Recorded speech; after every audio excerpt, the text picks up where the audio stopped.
Bismillahirrahmanirrahim. Assalamualaikum warahmatullahi wabarakatuh. Alhamdulillah alladzi anzala al-Qur'an hudan lin-nasi wa bayyinatin minal huda wal furqan.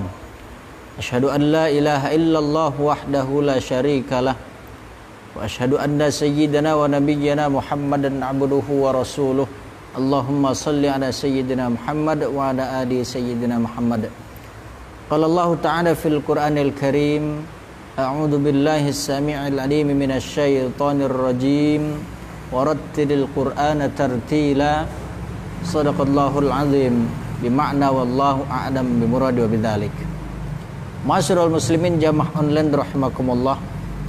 Pada kesempatan yang mulia ini, mari sama-sama kita bersyukur kepada Allah atas segala nikmat, terutama nikmat yang sangat besar, yaitu nikmat iman dan Islam. Salat serta salam semoga Allah curahkan kepada Rasulullah Muhammad sallallahu alaihi wasallam. Allahumma salli ala sayyidina Muhammad wa ala ali sayyidina Muhammad. Semoga kita mendapatkan syafaatul uzma beliau di yaumil qiyamah nanti. Amin ya rabbal alamin. Kita awali pelajaran ulumut tajwid kita dengan melafazkan basmalah. Bismillahirrahmanirrahim. Ma'asyiral muslimin rahimakumullah. Pembahasan kita kali ini masuk kepada masih membahas tentang mad far'i. Namun pembagian yang ketiga. Ya. Mad far'i yang ketiga yaitu, mohon dicatat pengertiannya ya. Mad yang bertemu dengan sukun karena wakof. Mad yang bertemu dengan sukun disebabkan oleh wakof, bukan wakof asli atau bukan wakof murni. Kalau kemarin kan kita bahas tentang wakof murni atau sukun murni. Disebabkan oleh wakof, ya. Bertemu dengan sukun disebabkan oleh wakof. Ini terbagi menjadi dua macam. Yang pertama adalah maddu aridin lis-sukuni. Yang kedua maddu layyinin atau sering kita kenal dengan madlen, gitu ya. Kita bahas satu persatu. Yang pertama mad arid lis-sukun. Mad arid lis-sukun ini adalah mad yang bertemu karena sukun ketika wakof. Sekali lagi kami ulangi. Mad yang bertemu dengan huruf yang disukunkan disebabkan wakof. Biasanya dibaca di akhir ayat, ya. Atau bisa kita berhenti di pertengahan ayat lalu kita wakofkan begitu. Itu bisa terkategori mad arid lisukun. Namun ketika tidak diwakofkan, ya ketika tidak diwakofkan, maka mad arid lisukun tersebut tidak jatuh kepada hukum mad arid lisukun, namun menjadi mad tabi'i. Panjangnya maksimal 2 harokat. Kalau mad arid lisukun di sini dia bisa panjang 2 harokat, 4 harokat, bahkan sampai 6 harokat. Oke, sekarang kita bahas contoh yang pertama. Contoh mad arid lisukun yang pertama adalah manikin nas, ya. Nas ini contoh dari huruf alif, ya. Bertemu dengan sukun nih, ya. Ini sinnya pun disukunkan karena diwakofkan. Ini namanya mad tabi'i di akhir kalimat karena wakof, gitu ya. Tapi ketika malikin nas ini tidak kita wakofkan, maka tidak boleh kita baca lebih dari 2 harokat. Umpama malikin nasi ila, kalau ingin diwasolkan. Tetapi kalau wakof dia boleh 2, 4, bahkan sampai 6. Contoh yang 2 harokat. Manikin nas. Yang 4, manikin nas. Yang 6, Malikin nas.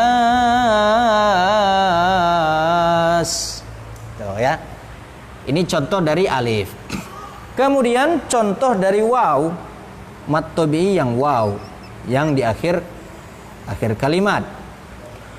Qul ya ayyuhal kafirun. Boleh 6, boleh 4, boleh 2. Ini ya, dijelaskan kembali.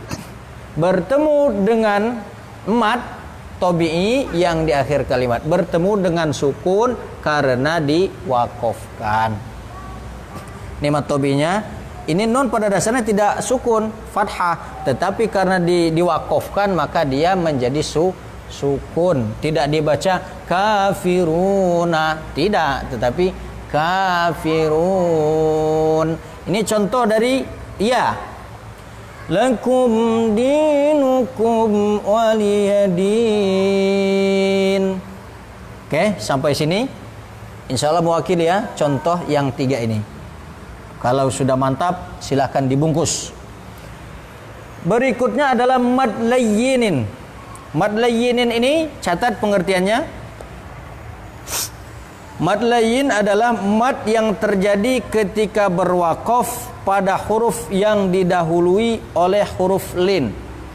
Huruf lin itu ada 2. Iya mati dan waw mati. Oke, yang sebelumnya berharokat fathah, dua-duanya fathah. Bertemu dengan huruf yang disukunkan sebab waqaf. Oke, contohnya wa amanahum min khauf.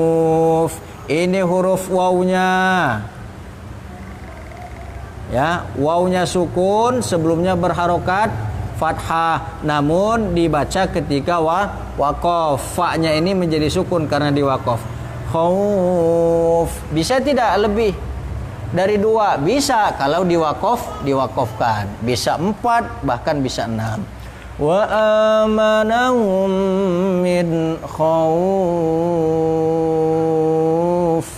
Nah, biasanya kalau para qori dia mencari untuk penutup ketika qori menggunakan langgam, menggunakan lagu bayyati tingkatan nada bayyati qoror, tingkatan nada qoror. Biasanya mencari mad lain mohon maaf, bukan mad lain ya. Oh, itu masuk ke sini. Masuk kepada mad aridli sukun. Ini cocok. Khauf juga bisa. Tuh.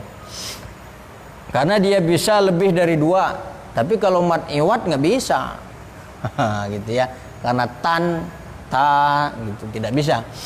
Wa amanahum min khauf. Contoh kedua, li'ilafi Quraisy. Bisa 2, bisa juga 3. Ini contoh huruf yang kedua, yaitu huruf ya sukun. Kalau dia kalau dia diwasolkan, maka tidak boleh lebih dari 2 harokat. Fi Quraisyin ila fihim, gitu ya. Tapi ketika diwakafkan boleh lebih dari 2, 4 bahkan 6. Li ila fi Quraisy. Nah, ini kalau di dalam bayati qoror. Shadaqallahul azim. Oke, insyaallah ya, 2 contoh ini mewakili kita dan mudah-mudahan bisa langsung dipahami, dan semoga juga kalau sudah paham hendaklah kita mempraktikkan ilmu ini ketika kita sedang membaca Al-Qur'anul Karim. Baik, selesai pembahasan kita mengenai mad ya, mad asli dan mad far'i. Insyaallah pertemuan berikutnya kalau tidak berhalangan bab 10 ini masuknya nih. Kita masuk kepada bab ke-10 tentang tafhim dan tarqiq. Baik. Pertemuan kali ini kita akhiri terlebih dahulu. Kita tutup dengan hamdalah, alhamdulillahirabbil alamin. Subhanakallahumma wa bihamdika asyhadu an la ilaha illa anta astaghfiruka wa atubu ilaik. Semoga bermanfaat. Kurang dan lebihnya kami mohon maaf. Assalamualaikum warahmatullahi wabarakatuh.